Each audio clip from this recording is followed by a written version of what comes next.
Welcome back, troops. Let's Tab 59.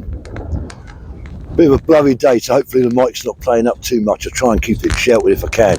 Well, I'm a bit exposed. I'm out here on a different part of the beach in Lincolnshire today. A little bit more windswept as well. So, what if the United Kingdom left NATO? That's what I want to talk about. Because there's been some rumblings about America and Donald Trump maybe threatening to pull out of it. And that could be serious. So, NATO was formed in 1949, 75 years ago. And the idea was it'd be collective security. And Article 5 invokes that. So, Article 5 of the NATO treaty says that if one nation is attacked, one NATO member nation is attacked, then everybody else will go to war against to defend that nation. That's the idea of it, collective security. As I say, it's formed in 1949 and it worked pretty well. When you think about it, membership grew and it got us through the Cold War. Without a doubt, having NATO, being a NATO member, kept the peace. It really did. The Soviet Union formed the Warsaw Pact. That was their own collective security, if you like. And the two went head to head in the Cold War. And eventually, NATO won. I don't care what anyone says. We won the Cold War. The Soviet Union collapsed. The Warsaw Pact collapsed. The wall come down. It was end X. As I said before, we had the peace dividend. But NATO kept going. But of course, Article 5 only really worked, we only did it the once, because if you look at the Falklands War, Great Britain, the Falklands gets attacked by Argentina and captured by Argentina for a short while. Now, it couldn't invoke Article 5. Why? Because the Falkland Islands themselves fell outside the North Atlantic Treaty Organisation's area of operations. It's in the South Atlantic. So yes, we got some support from the Americans. They gave us some Sidewinder missiles and we got some intelligence and satellite support from them. But nobody come to our aid.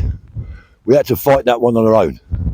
Let's turn this way to wind, which we did. So Article 5 got invoked when the Twin Towers got hit in 9/11. It was a unanimous decision by NATO that we could deploy troops to Afghanistan to shut that down. And that's what happened. Now, prior to that, prior to 9/11, NATO did mount operations, as you know. The Balkans is the main example. Bosnia, Kosovo afterwards, Macedonia to a degree. So, United Nations was dealing with the collapse of the breakup, if you like, of the former Yugoslavia. And it wasn't working too well. And we invoked non-Article 5 intervention. And we bombed the Serbs, etc. And it basically brought about the Dayton Peace Agreement in 1995. They get together around the table and everything then was handed over to NATO with the implementation force, IFOR, in Bosnia. And then later on the stabilisation force for Bosnia. And of course Kosovo then kicked off, and Macedonia. And we had KFOR dealing with that. So let's first of all talk about America's getting twitchy, or Donald Trump's getting twitchy about NATO. He's not happy. He's not happy that America are propping up Europe. We're not spending enough. He feels that the rest of the little NATO countries out in Western Europe, I say little compared to America, aren't spending enough on defence. We're not pulling our weight. And that America are taking the brunt of it. And that's true to a degree. But let's say that the United Kingdom decided to leave. Because if America pulled out, I believe, if America pulled out of NATO, it would pretty much collapse. And I think we'd have to have a European army, an EU army. I think that's what would have to happen if NATO collapsed, if America pulled out. But let's say the United Kingdom decided to pull out. How would we look? Well, I'm not saying we should. I think collective defence is a good thing, especially at the moment what's going on. But what if we pulled out? Or what if the Americans pulled out and NATO collapsed? Maybe some sort of EU army was formed. It's pretty much there anyway, isn't it? But if UK said, no, we're going to stand alone as a neutral country. Well, we've got a nuclear deterrent. It's not fantastic, but we have got one. And I think if we stood alone as an independent nation outside of the EU, I think we would have to maintain that nuclear deterrent. But we would become a defence force. And that's pretty much what we are at the moment anyway, if you look at it. The size of our armed forces is so small, we're more of a defence force. So it'd be an independent, neutral, nuclear defence force. Now, France did this to a degree because in 1966, France wasn't very happy. They didn't like having NATO troops on their soil. They felt it was a bit of an occupation in a way. And they pulled out. They became basically a sleeping partner within NATO. NATO troops were no longer stationed out there. In fact, I think in 1967, American air bases and other NATO troops that are stationed out there were removed from France. France has got a nuclear deterrent, as you know, and they've become sort of a sleeping partner. In other words, they didn't want to be a full member and follow military doctrine of NATO, but if it all kicked off back in the Cold War days, they would step up to the plate and join in. So they did that until 2009. It wasn't until 2009 that France came back into the NATO fold proper, if you like. So it's a bit of a mixed match there. But anyway, that's what happened basically. So at the moment, we've only got, 9 surface fleet vessels in the Royal Navy? We're struggling to man them. So if we become neutral and independent, we could possibly bolster up our own defence forces, keep our nuclear deterrent going, bolster our forces. And I think some people might be more inclined to join the British military if we were a defence force.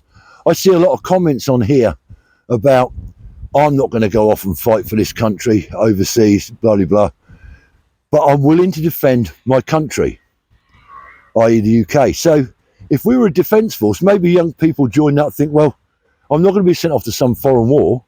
We're a neutral country. We're just going to defend our own nation. So there's maybe a plus side to it. Obviously, if we left NATO, it meant that the American air bases that we've currently got in the UK, we've got Mildenhall, Lakenheath, places like that, that would have to go. The Americans would have to pull out of that. And of course, if they left NATO, they would anyway. So we'd be standalone. We still have Cyprus. We've still got the Falklands. So we've still got overseas bases, but we wouldn't have to commit to NATO operations. We've got a lot of troops out in, Estonia at the moment. We've got battle groups out there all the time. So we would make a saving in one way. So there would be some pros to it and there'd be some cons to it. I don't know. It's just something I wanted to put out there. What would it look like? How would it be if we were a neutral country? We kept our noses out of everything else in the world and just looked after our own defence of our own island nation. Interesting sort of subject, really, isn't it? I mean, it's dodgy. NATO's not in a good place. I know it's collective security and all that, but there's a lot of in-house fighting. And the expansion of NATO eastwards, well, that wasn't really on the cards. Russia was not too happy about that, was it? I can see their sort of point of view. Again, if we become a neutral country and left NATO, hopefully then, if that happened, we'd also stop spending billions on the war out in Ukraine. Withdraw our support from that. So there's a lot of things for us leaving, but there's also a lot of things against it. At the moment, as I say, I think we're in a dangerous situation in Europe, and I don't know where that's going to go. So it might not be the best time to become a neutral country with the way things are going. As I say, we'll see what happens when Donald Trump gets into power. He's certainly not happy with NATO. He's not happy with the European countries that he feels America, United States are bolstering and holding up. So there you go. Food for thought. Let me know in the comments what you think. Should we be independent country? Should we be a neutral country, or should we stay as a collective member of NATO and have that collective security, Article 5? Let me know in the comments. I'll be interested to hear your thoughts, because a lot of switched on people out there know a lot more than me, and I'm sure I'm going to get some good comments off you. Anyway, it's a bit fresh. I've got a little bit more to do. There's a cafe at the end of this where I'm walking, and I'm going there for a nice cup of coffee. So if you're new to my channel and you haven't subscribed, please consider it. I'm not saying do it, guys. I'm saying consider it. Till next time, stay safe. Get out there when you can. Let's tab.